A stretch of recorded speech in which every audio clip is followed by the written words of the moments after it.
Hello, happy St Andrew's Day and welcome to the final IoTSF webinar of 2023. We have a packed broadcast today, so I'll try and get through my bits as swiftly as possible so that we've got plenty of time for the Q&A section at the end. There's no doubt there'll be a lot of comments and discussion. One bit of big news is the publication of the IoTSF's latest report. It's entitled The State of Vulnerability Disclosure Policy Usage in Global Consumer IoT 2023.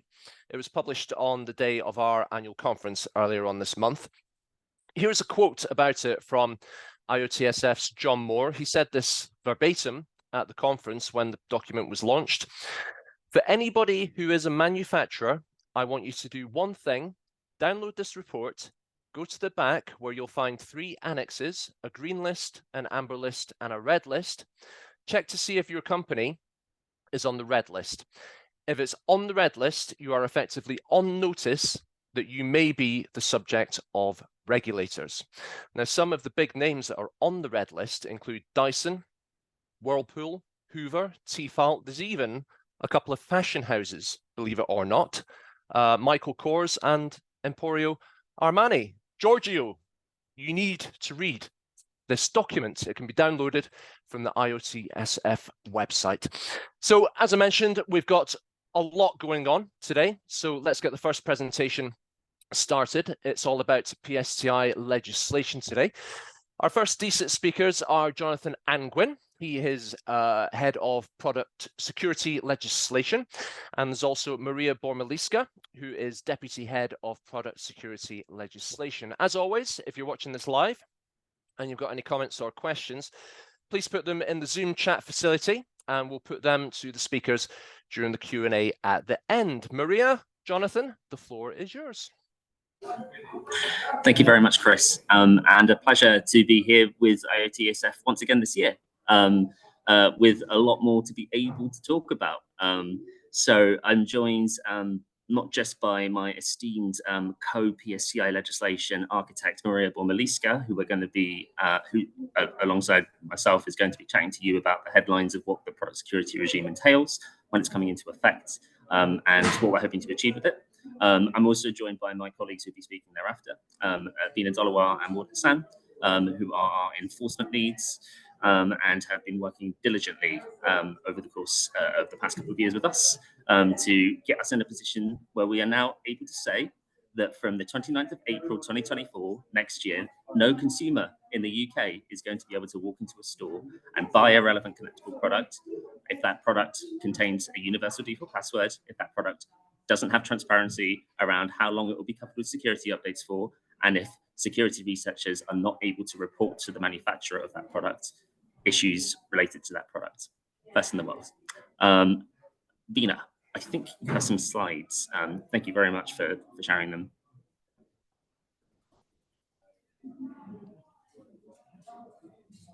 Amazing, thank you so much. So just some clarifications before we get into the meat and potatoes of what the product security regime is. Now that we're in a position where every legislative element of the product security regime is something where the government's intentions have been translated into legal text, all of that legal text is in the statute book. It's probably on lambskin, as far as I'm aware. But that process actually does take a while, but it's in law. It's static. It's not going to change between now and the 29th of April 2024, based on any kind of legislative processes. These are the requirements that businesses need to comply with. And as a result of that, the intentions that we've been speaking to industry, cybersecurity stakeholders before now, have now been realized. We've attempted to realize them in that text. So we aren't in a position where we can provide clarifications about specific scenarios, use cases, individual products, individual types of connectivity that are or are not in scope of the things and terms that are actually defined within the legislation. The legislation is the regime. And so if something isn't evident from the drafting of a specific part of the regime, that is something that businesses should be engaging with their legal counsel on to determine whether or not it applies to their specific business model or product. It's not something we are able to provide any legally binding advice on because our intentions have been realised in the words that are now in the public domain and on lambskin and in law. Yeah, thanks, Vina. If we can move on to the next slide. So I'm going to speak a little bit about the implementation process, the journey for how we got into this position where the law is coming into effect next April. Essentially, the Product Security and Telecommunications Infrastructure Act, two-part act. Part one of it's the PS of the PSTI, received royal assent in December 2022. Earlier this year, we made a commencement order, which meant that that regime that is set out within part one of that act would be coming into effect next April on the 29th. Alongside that, in the background, Maria and I and various other colleagues were working diligently on another piece of legislation that was necessary to bring the regime into effect, the PSTI Security Requirements for Relevant Connectable Products Regulations 2023.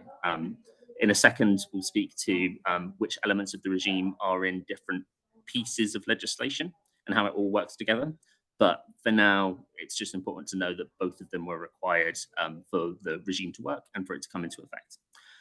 So on the 29th of April, just gone in 2023, we announced the start of a 12-month implementation period where the drafting of the full regime was static and in the public domain, so that businesses could be assured that the 12-month period between that point in time and the regime coming into effect, that the legal text wouldn't change, the actions that it implied that they had to undertake to be compliant with UK law would not change.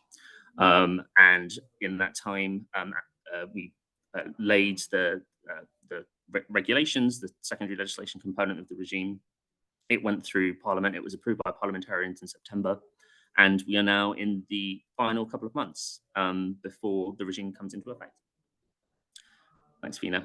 Next slide, please.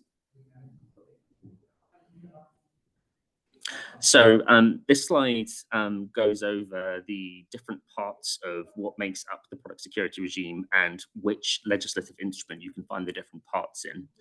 So the bulk of the framework itself is set out within part one of the Product Security and Telecommunications Infrastructure Act. So that sets out the kind of broad scope definitions of what we mean by a relevant connectable products, what we mean by supplying products and making available products, the definitions of persons who are subject to duties under the regime, so manufacturers, importers, and distributors, as well as the enforcement framework for the regime. So the way in which it will be enforced, the enforcement powers that will be at the disposal of the enforcer, who will be the Office of Product Safety and Standards, as well as delegated powers to set out some more either protean or technical parts of the regime in another instrument, which is the right-hand part of the diagram. So this is the PSTI FRCP Regulations 2023. And what this instrument does is define some technical scope exceptions that fall within the broad definitions in the Act of the products that are in scope, but that the government doesn't deem it appropriate for the Act to apply to, whether that be because those products are regulated by other government interventions, or whether we just don't consider at this point in time it is proportionate for the regime to apply to those products. It also contains the full technical details of the security requirements that manufacturers of relevant connectable products will need to comply with, as well as some provisions around the ways in which those already compliant with certain international standards can ensure that they are compliant with the requirements in the regime.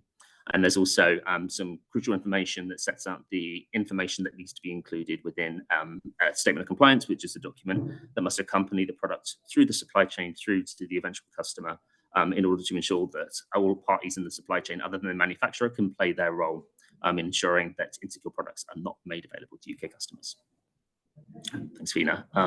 Next slide, please. So we, as I mentioned, we have definitions of internet connectable products and network connectable products, and the way in which the products defined as being in scope of the regime works for the purposes of this regime is that a product is in scope if it is either an internet connectable product or a network connectable product and it is not accepted. So this is essentially what sections 4 and 5 of the Act itself says, if it's something that you want to look into in more detail.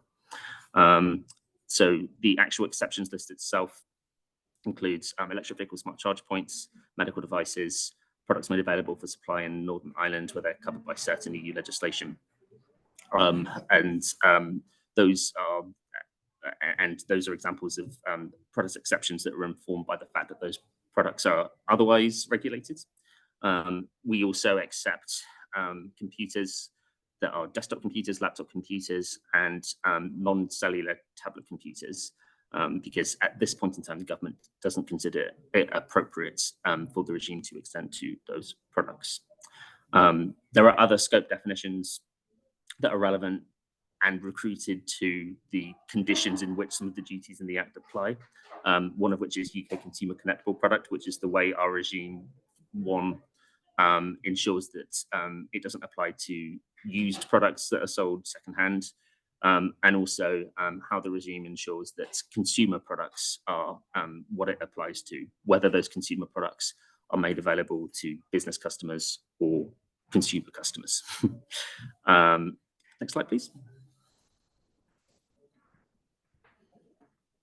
So I spoke a little bit earlier about the statement of compliance. For those that are familiar with product safety legislation and the declaration of conformity and the role that plays, this is essentially our regime's equivalent but separate concepts for compliance information that accompanies the product through the supply chain. So the statement of compliance, as defined within Section 9 of the PSTI Act, it is a document prepared by or on behalf of the manufacturer. It has to contain a statement that they confirm that in their opinion they have complied with applicable security requirements to them as the manufacturer, and it also has to contain some other information which is set out in Schedule 4 of the PSTI FRCP regulations. These are listed here. They're also set out within the regulations for those that are interested. Sorry, next slide, please, Rena.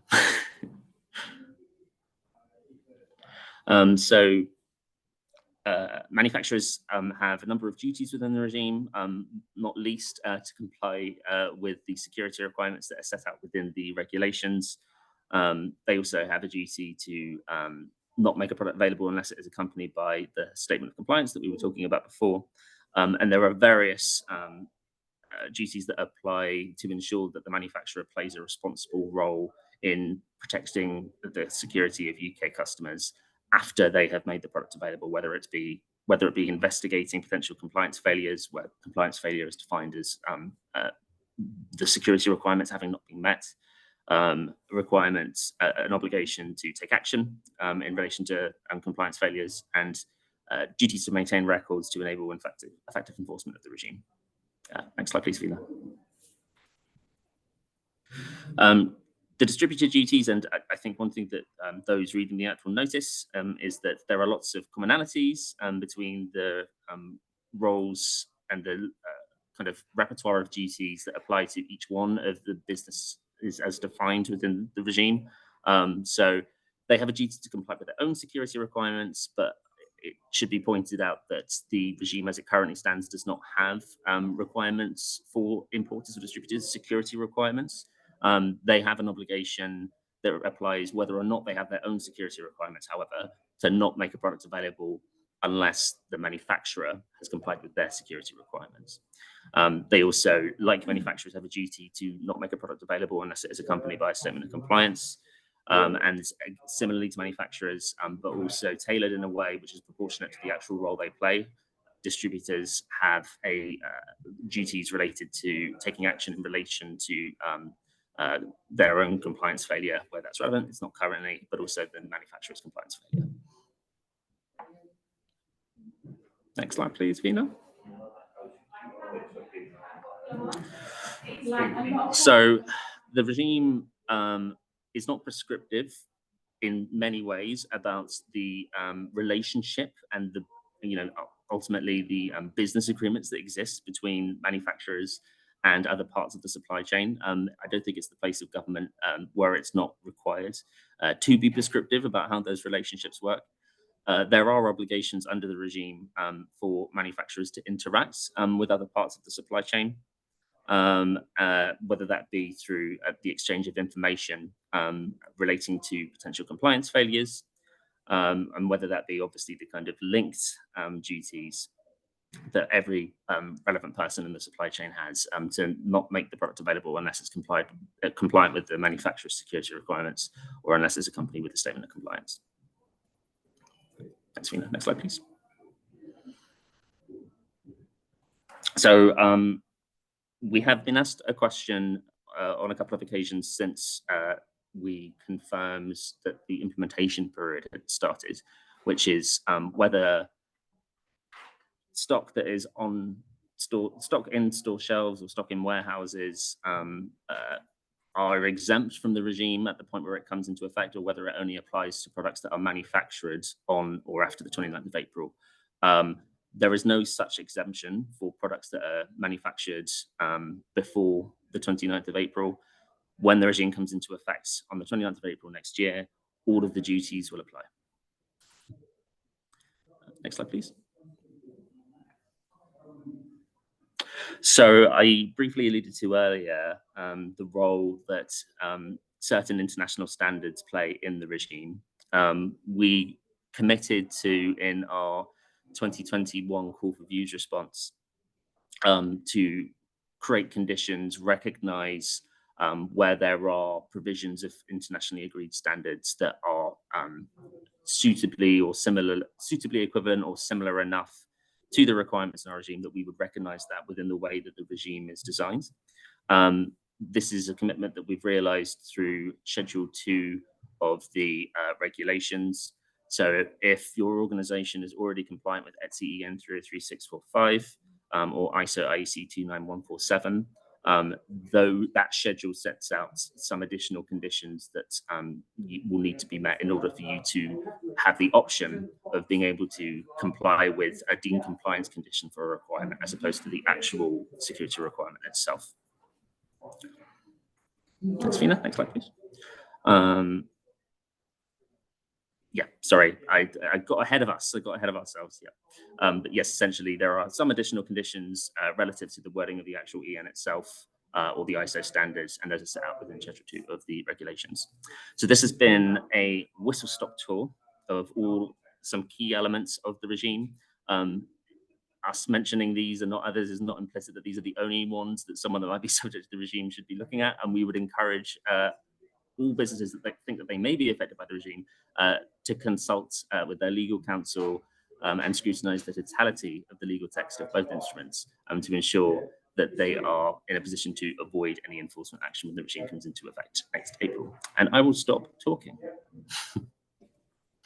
Jonathan, it's your second appearance on an IoTSF webinar, so thank you very much to yourself and Maria for that, the first part of today's broadcast. Jonathan, I know you can't hang around and you've got to go in a bit, but thank you so much for the trouble that you've gone to again for us. So this day next week, it's the TechWorks Awards and Gala Dinner in Manchester, England, and I'll be there in my kilt for what is the Deep Tech Black Tie event of the year, where one of the award categories will be the IoT Security Champion Award, sponsored by our friends at Keysight. The shortlist has been announced, and they are as follows: CODASIP, Device Authority, and the IASME Consortium. Good luck to all of the nominees, and indeed, good luck to all in attendance with your almighty hangover. Right, we continue now with the enforcement part of today's broadcast. This is with